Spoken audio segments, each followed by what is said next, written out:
ने ये देखा कि भाई फिजियोलॉजिकल बैरियर भी किस तरीके से काम करेगा जब आपके फिजिकल बैरियर जो होगा उस पैथोजन को आपके मर नहीं पाएगा। तो फिर क्या होता है कि इसके अंदर एक आता है आपके सेलुलर बैरियर, जिसके अंदर कुछ स्पेशल टाइप की जो सेल्स होती है वो क्या करती है, काम करती है। और लास्ट में आते हैं आपके साइटोकाइनिन बैरियर्स आते हैं। तो सबसे पहले अपन ये देखते हैं कि भाई फिजिकल बैरियर में क्या आता है। फिजिकल बैरियर के अंदर जो आपके सबसे पहले आता है वो आता है स्किन। अब स्किन अपनी बॉडी का क्या है, सबसे लार्जेस्ट ऑर्गन है बॉडी का, ठीक है। और अपन ये पढ़ते हैं, जब आप आगे जाकर के ये पढ़ोगे, स्किन के पास में क्या होती है, 6 लेयर्स होती है। और जो सबसे आउटर मोस्ट जो लेयर्स होती है वो क्या होती है, डेड स्किन सेल लेयर्स होती है।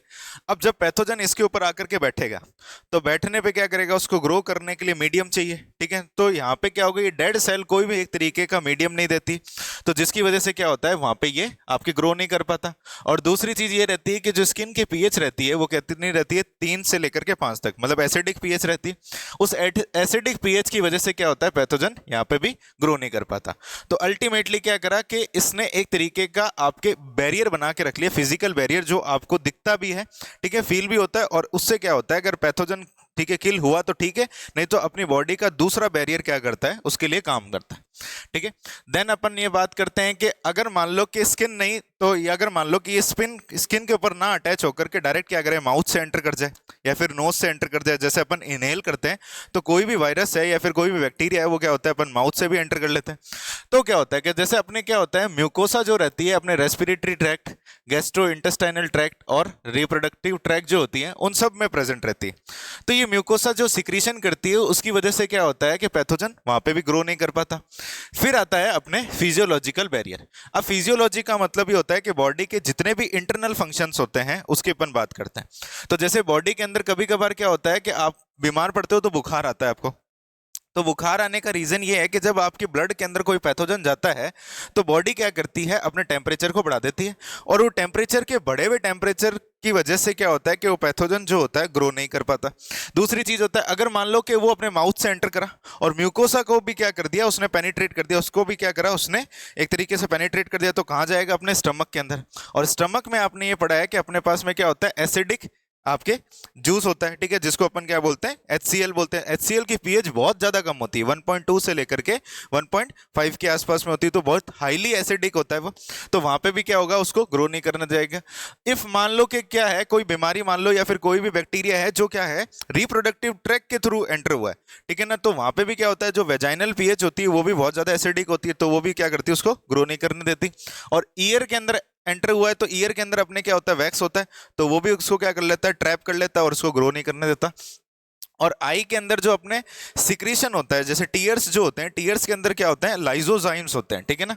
टीयर्स के अंदर क्या होते हैं, जो अपने टीयर्स होते हैं उसमें क्या होता है, लाइजोजाइम्स होते हैं। लाइजोजाइम बेसिकली ये एक तरीके के एंजाइम्स होते हैं जो क्या करते हैं, उसको पैथोजन को किल करने के लिए काम में आते हैं। फिर अपन ने लास्ट में ये देखा था सेलुलर बैरियर के अंदर। अब सेलुलर बैरियर को आप समझो कि सेलुलर बैरियर के अंदर क्या होती है, बेसिकली दो तरीके की सेल आती है। एक आती है आपकी फैगोसाइटिक सेल और एक आती है नॉन फैगोसाइटिक सेल। अब फैगोसाइटिक सेल की जब अपन बात करते हैं तो ये बेसिकली कैसे किल करती है पैथोजन को, ये किल करती है, एक मैकेनिज्म होता है जिसको अपन बोलते हैं फैगोसाइटोसिस। अब फैगोसाइटोसिस कैसे होगा, जैसे ब्लड के अंदर अगर मैं बात करता हूं तो ब्लड के अंदर एक सेल होती है जिसको अपन बोलते हैं PMNL, पॉलीमॉर्फोन्यूक्लियर ल्यूकोसाइट और पॉलीमॉर्फोन्यूक्लियर सेल, ठीक है ना। ये जो सेल्स होती है ये क्या करती है, ब्लड के अंदर फैगोसाइटोसिस करती है। और अगर मैं टिश्यू की बात करता हूं, ठीक है, तो टिश्यू के अंदर क्या होता है, वहां पे एक मोनोसाइट सेल्स होती है, ठीक है, या फिर सेल्स जो ब्लड के अंदर मोनोसाइट सेल्स होती है, जब वो साइट ऑफ एक्शन पे जाती है तो वो क्या किस में कन्वर्ट हो जाती है, मैक्रोफेज के अंदर। तो यही चीज है कि अपन इसके अंदर ये बोलते हैं कि जो मोनोसाइट्स होती है, ठीक है, वो कहां पे प्रेजेंट होती है, प्रेजेंट इन ब्लड, ठीक है। तो ये क्या करती है, मूव करती है, मूव इन या फिर move towards towards site of infection, infection की साइड पे मूव करती है और वहां जाकर के ये क्या हो जाती है, कन्वर्ट इनटू इनटू मैक्रोफेज, ठीक है। तो अब अपन को ये पढ़ना है कि किस तरीके से क्या होता है कि इसका मैकेनिज्म होता है। तो अब इसको मैकेनिज्म को समझो, ठीक है। तो जैसे कि ये मान लो ये वो सेल है,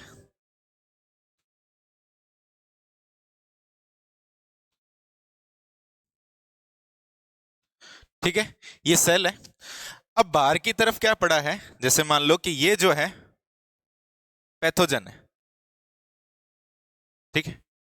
अब ये पैथोजन ने क्या करा, अपने फिजिकल बैरियर को भी क्रॉस कर लिया और आपके, ठीक है, फिजियोलॉजिकल बैरियर को भी क्रॉस कर लिया। अब बचा कौन इसके अंदर, सेल्यूलर बैरियर की अपन बात करते हैं। तो ये पैथोजन है।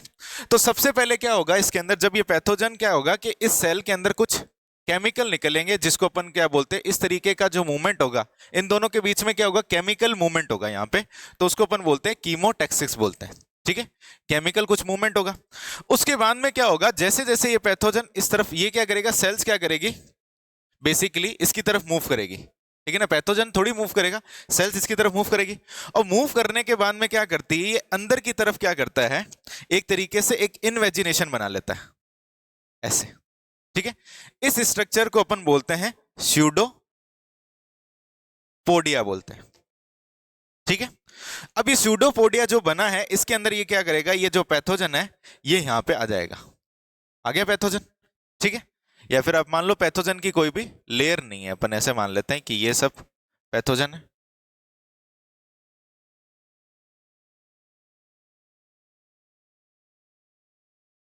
और ये अंदर की तरफ आ गया यहाँ पे। अब क्या होता है, जैसे जैसे ये क्या करता है, इनवेजिनेशन, सूडोपोडिया बनता है और यहाँ पे पैथोजन क्या करता है, इनवेजिनेशन करता है। इनवेजिनेशन का मतलब ये रहता है, ये अंदर की तरफ क्या करता है, मूव करता है। अब क्या होगा कि यहाँ पे ये जो इनवेजिनेटेड पार्ट जो है ना, ये क्या करेगा, एक वेसिकल का फॉर्मेशन कर लेगा। अब वेसिकल क्या चीज है, जो पाउच लाइक स्ट्रक्चर होगा जिसके अंदर क्या प्रेजेंट होंगे, पैथोजन होंगे, और बाहर क्या होगी, एक लेयर होगी। तो इसने क्या कर लिया, वेसिकल, वेसिकल का फॉर्मेशन कर लिया। अब वेसिकल जब बनी, ठीक है, वेसिकल बनने के बाद में क्या होता है कि इस सेल के पास में खुद का एक लाइजोसोम होता है, ठीक है। लाइजोसोम एक ऑर्गेनल होता है। अब ये क्या करता है, ये वेसिकल और ये लाइजोसोम दोनों आपस में क्या हो जाते हैं, मिक्स हो जाते हैं। तो मिक्स होने के बाद में जो स्ट्रक्चर बनता है,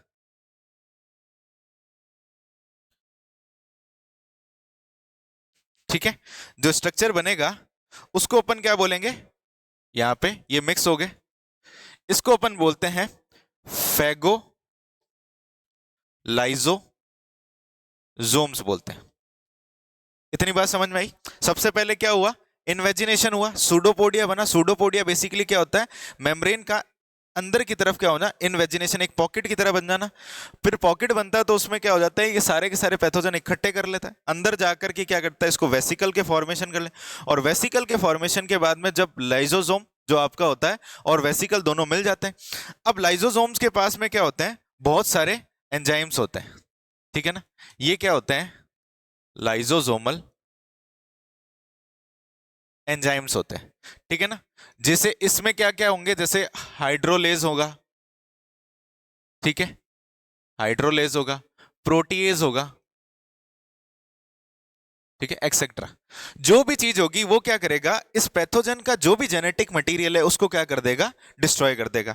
तो यहां पे क्या हो जाएगा, एक तरीके से अपन ये बोलेंगे, यहां पे होगा आपके डाइजेशन, मतलब लाइजोसोमल रिएक्शन होगी, ठीक है। लाइजोसोमल रिएक्शन ने क्या कर दिया, इसको एक तरीके से ये जो पाउच होता है वापस से बन जाता है, जिसमें क्या होते हैं, डाइजेस्टेड या फिर अपन बोलते हैं डिस्ट्रॉयड जो आपके पैथोजन होते हैं, इसके अंदर वो चीज पड़ी रहती है, ठीक है। तो ये जो है आपके, ठीक है, डाइजेस्टेड पैथोजन होते हैं। अब इस पैथोजन को क्या किया जाता है, बाहर की तरफ निकाल दिया जाता है, अब कोई काम का नहीं है ये, ठीक है। तो इसको क्या कर दिया जाएगा, बाहर की तरफ रिमूव कर देंगे by the help of exocytosis, ठीक है। इतनी बात समझ में आई। तो एक्सोसाइटोसिस के थ्रू क्या कर देंगे, इस पैथोजन को, अपन जो डेड पैथोजन है उसको क्या कर देंगे, बाहर निकाल। तो इस तरीके से क्या रहता है, अपना फैगोसाइटोसिस वाला प्रोसेस चलता है, ठीक है। इतनी बात समझ में आई। चलो अब इसके बाद में अपन देखते हैं कि जो नॉन फैगोसाइटिक सेल्स जो होती है वो कैसे काम करती है।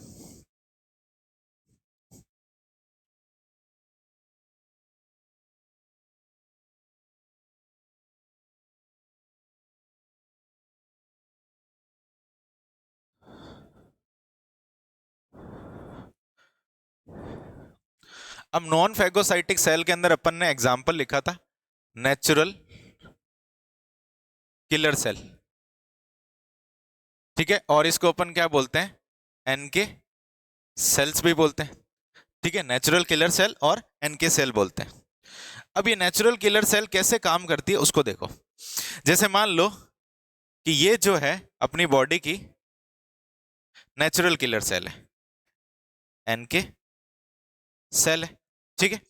अब अपन ने ये पढ़ा है कि हर सेल के पास में क्या होते हैं, ऑर्गेनल्स होते हैं, जैसे कि गोल्जी बॉडी, एंडोप्लाज्मिक रेटिकुलम और माइटोकॉन्ड्रिया।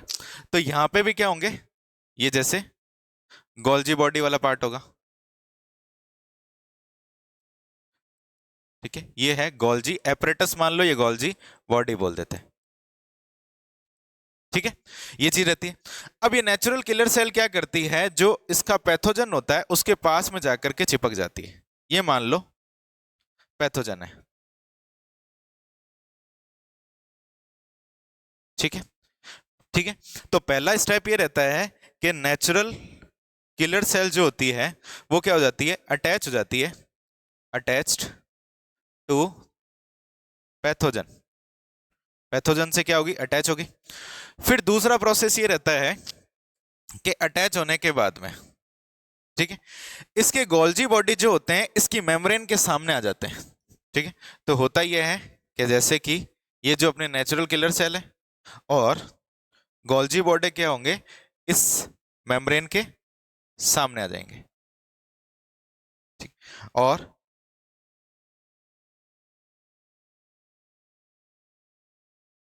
ठीक है, ये रहा। तो अपन यहाँ पे सेकंड स्टेप में ये बोलते हैं कि यहाँ पे जो गोल्जी बॉडी होती है, Golgi body align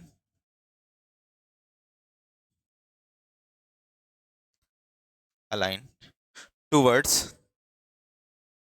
pathogen, pathogen की मेम्ब्रेन के सामने आ जाती है। अब ये गोल्जी बॉडी क्या करेगी, यहाँ पे एक तरीके का प्रोटीन रिलीज करती है, ठीक है ना, ये क्या करती है, एक प्रोटीन रिलीज करती है। इस प्रोटीन को अपन बोलते हैं परफोरिन प्रोटीन, ठीक है, परफोरिन। तो ये परफोरिन प्रोटीन क्या करेगा, ठीक है, ये परफोरिन प्रोटीन क्या करता है, यहां से रिलीज होता है और इसकी मेम्ब्रेन पे क्या कर देता है, पोर्स क्रिएट कर देता है। तो जैसे मान लो कि ये जो थी आपके सेल मेम्ब्रेन थी, यानी एनके सेल की मेम्ब्रेन थी, और इसी के पास में ये क्या है अपने, ये आपके पैथोजन की मेम्ब्रेन है, ये है पैथोजन मेम्ब्रेन होती है।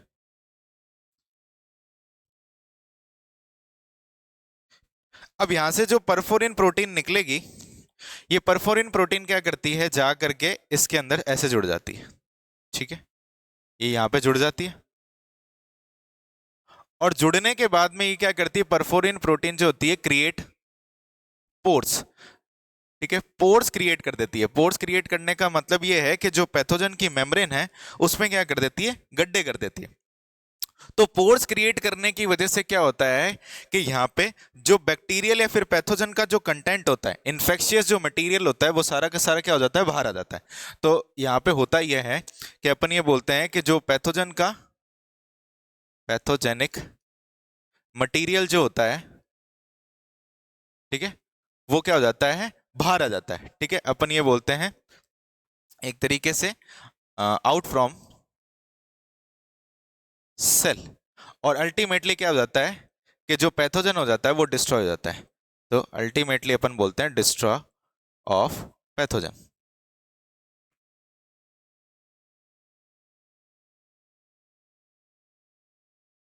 ठीक है, इतनी बात समझ में आई। तो एक अपन ने पढ़ा, ठीक है, ये फैगोसाइटोसिस वाला मैकेनिज्म, और एक अपन ने ये पढ़ा नॉन फैगोसाइटोसिस वाला मैकेनिज्म। इसके अंदर देख लो कि दोनों के अंदर क्या है, एक तरीके से डिफरेंस है कि किस तरीके से दोनों काम करते हैं। उसके अंदर अपन ने क्या कर रखा है कि डिफरेंस देख रखा है कि नेचुरल किलर सेल किस तरीके से काम करती है और बॉडी की जो मैक्रोफेज सेल है वो किस तरीके से आपकी बॉडी के अंदर काम करती है। ठीक है, इसमें कोई दिक्कत तो नहीं है। चलो, अब नेक्स्ट जो बैरियर आता है उसको अपन क्या बोलते हैं, फोर्थ नंबर जो है वो है साइटोकाइनिन। ठीक है, अब देखो साइटोकाइनिन बेसिकली क्या चीज होता है, एक अपने बॉडी के अंदर क्या होती है, एक स्पेशल टाइप की सेल्स होती है। जैसे कि मान लो कि अपनी बॉडी के अंदर कोई वायरस एंटर करा, उस वायरस ने क्या करा कि अपनी बॉडी को क्या करा, कोई सेल को इफेक्ट करा। अब अपनी सेल क्या करती है, दूसरे सेल्स को वायरस से बचाने के लिए क्या करती है, कुछ प्रोटीन्स रिलीज करती है जिसको अपन बोलते हैं इंटरफेरॉन बोलते हैं। ठीक है, तो जैसे अपन इसकी बात करते हैं कि जो साइटोकाइनिन बैरियर्स जो होते हैं, काइनिन बैरियर्स में जो आता है अपनी मेस बेसिकली क्या आती है, जो इंटरफेरॉन्स प्रोटीन आती है।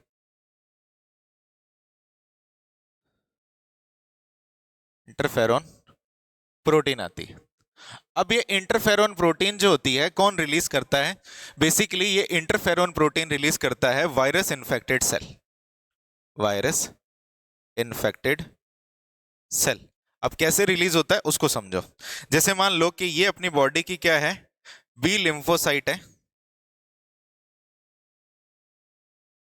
और या तो अपन बोल देते हैं टी लिम्फोसाइट है, या फिर कोई भी सेल्स है। तो हुआ ये कि जैसे ये वायरस आया, इस वायरस ने क्या करा, इसके अंदर एंटर कर लिया। ठीक है, ये है वायरस। तो इसने जब एंटर करता है तो यहां पे ये क्या करता है, इस सेल को क्या कर देता है, ये इसको इन्फेक्ट कर देता है। ठीक है ना, इन्फेक्टेड हो जाती है। अब ये जो वायरस इन्फेक्टेड जो सेल्स होती है, ठीक है, ये है virus infected cells, infected cells जो होती है ये क्या करती है, एक तरीके की प्रोटीन रिलीज करती है। ठीक है, जो कि क्या होती है, एक ग्लाइको प्रोटीन होती है। इस प्रोटीन को अपन क्या बोलते हैं, इंटरफेरॉन्स बोलते हैं। ठीक है, अब ये इंटरफेरॉन क्या करेगा, जो नजदीकी सेल्स होगी, इसके आसपास की जो नेबरिंग सेल्स होगी, ठीक है, जो ये क्या करती है, आपके नेबर जो सेल्स होती है, ठीक है, ने,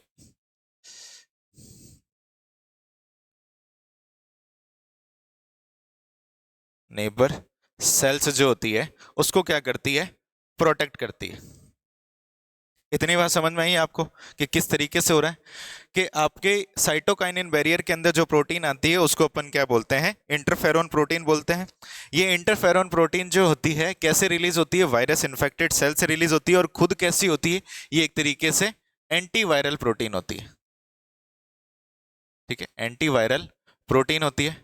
और ये एंटीवायरल प्रोटीन जो होती है ये कैसे रिलीज होती है, जब मान लो किसी वायरस ने किसी सेल को इफेक्ट करता है, तो ये वायरस इन्फेक्टेड सेल क्या करती है, एक प्रोटीन रिलीज करती है, ग्लाइकोप्रोटीन, जिसको अपन क्या बोलते हैं, इंटरफेरॉन बोलते हैं। और ये इंटरफेरॉन क्या करता है कि जो नेबर सेल होती है, नॉन इन्फेक्टेड सेल भी अपन बोल सकते हैं, ये क्या करता है कि जो अपन नॉन इन्फेक्टेड सेल्स जो होती है उसको क्या करती है, प्रोटेक्ट करती है।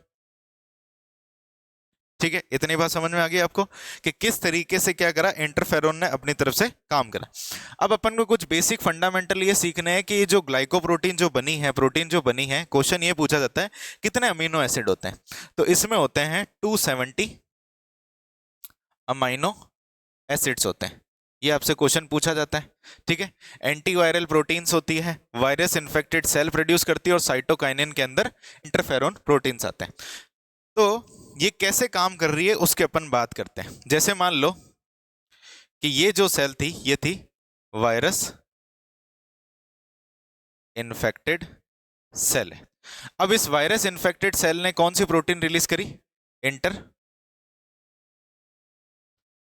रिलीज करता है। अब ये इंटरफेरॉन जाती है आपके नॉन इन्फेक्टेड सेल के पास में, नॉन इन्फेक्टेड सेल के पास में। और ये नॉन इन्फेक्टेड सेल क्या करता है, कुछ और प्रोटीन रिलीज करता है जिसको अपन बोलते हैं TIP,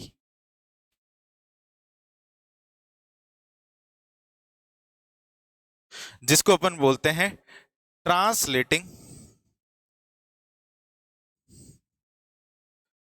इनहिबिटिंग प्रोटीन या फिर इनहिबिटरी प्रोटीन। ठीक है, अब ये ट्रांसलेटिंग इनहिबिटिंग प्रोटीन क्या करेगा, जब ये वायरस ये जो वायरस जो इसको नॉर्मल सेल को इफेक्ट किया था, ये वायरस जब इनको इफेक्ट करने के लिए आएगा तो ये इनहिबिटिंग प्रोटीन क्या करेगी, इस वायरस का, ठीक है ना, ये वायरस का बेसिकली इसका क्या करेगी, ट्रांसलेशन को क्या कर देती है, इनहिबिट कर देती है, ट्रांसलेशन को इनहिबिट करती है। अब ट्रांसलेशन का मतलब क्या होता है कि बेसिकली हर सेल क्या करती है, हर सेल के पास में डीएनए होता है, ये डीएनए क्या करता है, आरएनए बनाता है, और ये आरएनए क्या करता है, प्रोटीन बनाता है, और ये प्रोटीन ही क्या करती है, अपनी बॉडी के अंदर सारा का सारा काम करती है, डायरेक्ट आरएनए ने काम नहीं करता। तो डीएनए से डीएनए के बनने के प्रोसेस को अपन बोलते हैं रेप्लिकेशन बोलते हैं, और डीएनए से आरएनए बनने के प्रोसेस को अपन क्या बोलते हैं, ट्रांसक्रिप्शन बोलते हैं, और डीएनए और आरएनए से प्रोटीन बनने के प्रोसेस को अपन क्या बोलते हैं, ट्रांसलेशन बोलते हैं। तो अपन ने क्या करा, जो मैसेज जा रहा था अपनी बॉडी के अंदर या फिर जिससे आपकी सेल्स समझती है प्रोटीन की लैंग्वेज, उससे अपन ने क्या कर लिया, इसके ट्रांसलेशन को अपन ने इनहिबिट कर दिया।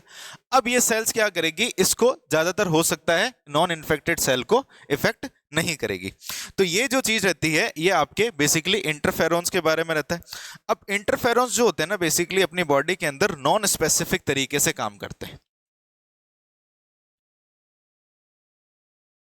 इंटरफेरॉन जो होते हैं वो क्या करते हैं, नॉन स्पेसिफिक होते हैं। अब नॉन स्पेसिफिक का मतलब यह है कि अब मान लो कोई भी कैसा भी वायरस आया तो उसके लिए क्या करेगा, सेम तरीके से काम करेगा। ठीक है, तो सेम तरीके से काम करने का मतलब यह रहता है कि जैसे अपन एक एग्जांपल के रूप में देखते हैं कि इंटरफेरॉन्स भी अपनी बॉडी के अंदर अलग अलग टाइप के होते हैं। तो एक एग्जांपल है जो क्वेश्चन आपसे नीट में पूछा जाता है, एक होता है अल्फा इंटरफेरॉन।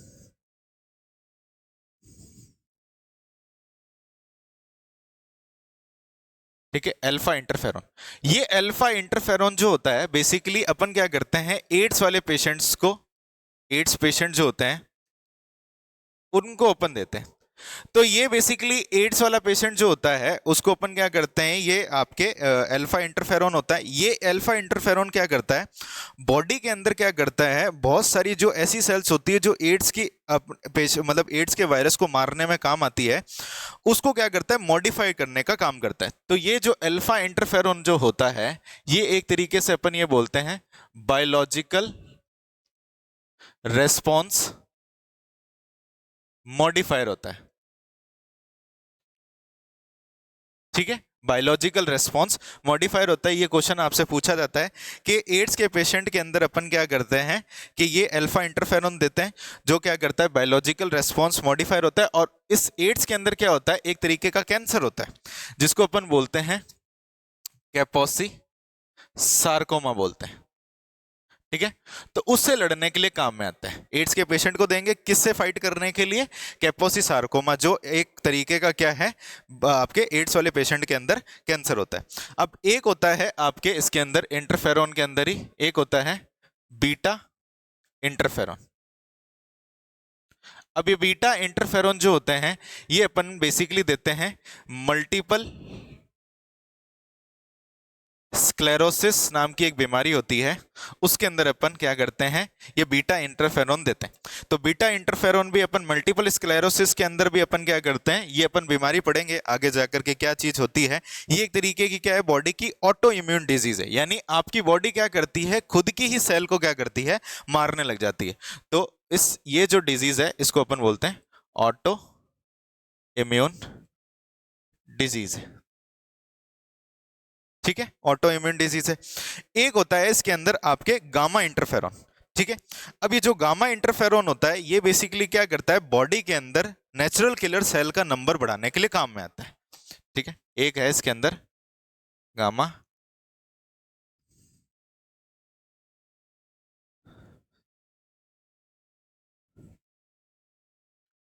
इंटरफेरॉन। ये क्या करता है बेसिकली, नेचुरल किलर सेल के नंबर्स को इंक्रीज करता है। अब नेचुरल किलर सेल के नंबर कब इंक्रीज होंगे, ये बेसिकली इंक्रीज होंगे जब आपकी बॉडी के अंदर कोई इन्फेक्शन है। और नेचुरल किलर सेल बेसिकली कौन रिलीज करता है, ज्यादातर लिम्फोसाइट सेल जो होती है वो सीक्रेट करती है। तो अल्टीमेटली ये क्या करता है, अपन ये बोलते हैं, ठीक है, ये जो है अल्फा इंटरफेरॉन बेसिकली क्या करता है, लिम्फोसाइट का सिक्रीशन इंक्रीज करता है। और लिम्फोसाइट के सिक्रीशन से क्या होता है, नेचुरल किलर सेल का नंबर इंक्रीज होता है। तो ये सब आज अपन ने जो पढ़ा है बेसिकली, ये अपन ने पढ़ा है आपके इनेट इम्यूनिटी का पार्ट। तो एक बार फिर से देख लेते हैं कि क्या क्या चीजें अपन ने पढ़ी है। ठीक है, तो अपन ने पढ़ा ये फेगोसाइटोसिस वाला प्रोसेस। फेगोसाइटोसिस में अपन ने सबसे पहले ये देखा कि कौन सी सेल होती है और ये आपके कैसे काम करती है। तो ये आपके फेगोसाइटिक सेल के अंदर कौन होता है, मोनोसाइट सेल्स होती है। जब ये साइट ऑफ इन्फेक्शन पे जाती है तो किस में कन्वर्ट हो जाती है, मैक्रोफेज के अंदर कन्वर्ट हो जाती है। फिर अपन ने ये बात करी थी कि इसके अंदर ये किस तरीके से काम करता है। तो जो आपके मैक्रोफेज सेल है सबसे पहले क्या करेगी, उस पैथोजन को इन्वेजिनेट करेगी, अंदर की तरफ इन्वेजिनेट करेगी। उससे क्या बनता है, एक वेसिकल का फॉर्मेशन बनता है। ये वेसिकल क्या करता है, आगे जाकर के फेगोलाइसोसोम बनाता है लाइसोसोम के साथ में मिलकर के, और ये जाकर के क्या कर देते हैं, पैथोजन को डाइजेस्ट कर देते हैं। और एक्सोसाइटोसिस, एक्सोसाइटोसिस का मतलब क्या होता है, सेल के बाहर निकालने के अपन क्या बोलते हैं, ठीक है ना, सेल के बाहर जब निकला है तो उसको अपन क्या बोलेंगे, एक्सोसाइटोसिस। ठीक है, और नॉन फेगोसाइटिक सेल कैसे काम करती है, तो नेचुरल किलर सेल क्या करती है, जब पैथोजन के साथ में जुड़ जाती है तो पैथोजन के साथ में जुड़ने के बाद में क्या करती है, इसकी जो गोल्जी बॉडी होती है वो क्या करती है, अलाइन करती है, ठीक है ना, ये आपके पैथोजन के सामने, और एक तरीके की प्रोटीन रिलीज करती है जिसको अपन बोलते हैं परफोरिन प्रोटीन। ये परफोरिन प्रोटीन क्या करती है कि ये जो आपके पैथोजन है उसके अंदर पोर्स क्रिएट कर देती है, जिसकी वजह से जो इसका मटेरियल होता है सारा का सारा क्या आ जाता है, बाहर आ जाता है, और ये ऑटोमेटिकली डिस्ट्रॉय हो जाती है। ठीक है, फिर अपन ने बात करी साइटोकाइनिन की। अब साइटोकाइनिन बेसिकली क्या होती है, एक तरीके से बैरियर के अंदर एक इंटरफेरॉन प्रोटीन्स निकलती है जो कि एक है एंटीवायरल प्रोटीन है। अब एंटीवायरल प्रोटीन किसने बनाई, ये वायरस इन्फेक्टेड सेल ने बनाई। कैसे बनाई, जब वायरस ने किसी बी लिम्फोसाइट, टी लिम्फोसाइट या फिर कोई भी सेल को इफेक्ट किया तो उस सेल ने क्या करा, दूसरी सेल को, नॉन इन्फेक्टेड सेल को बचाने के लिए क्या करा, एक प्रोटीन निकाली जिसको अपन बोलते हैं इंटरफेरॉन, जो कि एक प्रोटीनिशियस मटेरियल है, ग्लाइकोप्रोटीन से बनी हुई होती है, और इसके अंदर जो अमीनो एसिड्स होते हैं वो होते हैं 270 के आसपास में। और ये इंटरफेरॉन प्रोटीन क्या करती है, जो नेबरिंग सेल को प्रोटेक्ट करती है, या फिर अपन ये बोलते हैं आपके नॉन इन्फेक्टेड सेल को प्रोटेक्ट करती है। फिर अपन ने ये बात करी कि किस तरीके से काम करता है, तो अपन ये बोलते हैं कि वायरस जब आपके इन्फेक्ट कर देता है सेल को, तो वायरस इन्फेक्टेड सेल ये क्या करती है, आपके इंटरफेरॉन रिलीज करती है। ये इंटरफेरॉन क्या होते हैं, इसकी सेल के ऊपर रिसेप्टर्स होते हैं, उसके ऊपर जाकर के जुड़ते हैं। ठीक है, जुड़ने के बाद में इन्होंने क्या करा, आपके अंदर सिंथेसिस करा, आरएनए डीएनए बनाया और एक प्रोटीन बनाई जिसको अपन बोलते हैं आपके ट्रांसलेटरी इनहिबिटिंग प्रोटीन। ये ट्रांसलेटरी इनहिबिटिंग प्रोटीन जब ये वायरस इन सेल को मारने के लिए आएगा तो इसके पास में पहले से ही प्रोटीन है, तो ये क्या करेगा, जैसे इसके अंदर एंटर करता है तो ये प्रोसेस चलाने की कोशिश करेगा, तो इसका बेसिकली क्या करता है, प्रोटीन बनाने से रोक देता है। तो प्रोटीन नहीं बनेगा तो अल्टीमेटली क्या होगा, आपके इसके अंदर वो इन्फेक्ट भी नहीं करेगा। देन अपन ने ये बात करी कि कुछ इंटरफेरॉन्स की बात करी, तो कुछ इंटरफेरॉन्स जो होते हैं, जैसे कि अपन ये बात करते हैं कि अल्फा इंटरफेरॉन्स की बात करते हैं, तो अल्फा इंटरफेरॉन्स जो होते हैं, अपने एड्स पेशेंट के अंदर एक कैंसर होता है जिसको अपन बोलते हैं कैपोसी सार्कोमा। उस कैपोसी सार्कोमा के अंदर ये बेसिकली क्या करता है, बायोलॉजिकल रेस्पॉन्स मॉडिफायर की तरह काम करता है। फिर अपन ये बात करते हैं कि आपके बीटा इंटरफेरॉन, ठीक है, बीटा इंटरफेरॉन जो रहते हैं ये क्या करते हैं, मल्टीपल स्क्लेरोसिस नाम की बीमारी होती है उसके अंदर अपन यूज करते हैं, ये एक तरीके की क्या है, ऑटो इम्यून डिजीज है। और अपन एक यूज करते हैं गामा इंटरफेरॉन। गामा इंटरफेरॉन अपने बॉडी के अंदर क्या करता है, लिम्फोसाइट का सिक्रीशन बढ़ा देता है और साथ में क्या कर देता है, नेचुरल सेल के नंबर को इंक्रीज कर देता है। ठीक है, तो ये सब जो चीजें होती है ये इन्नेट इम्यूनिटी के लिए रहती है, इसको आप अच्छी तरीके से देख लो।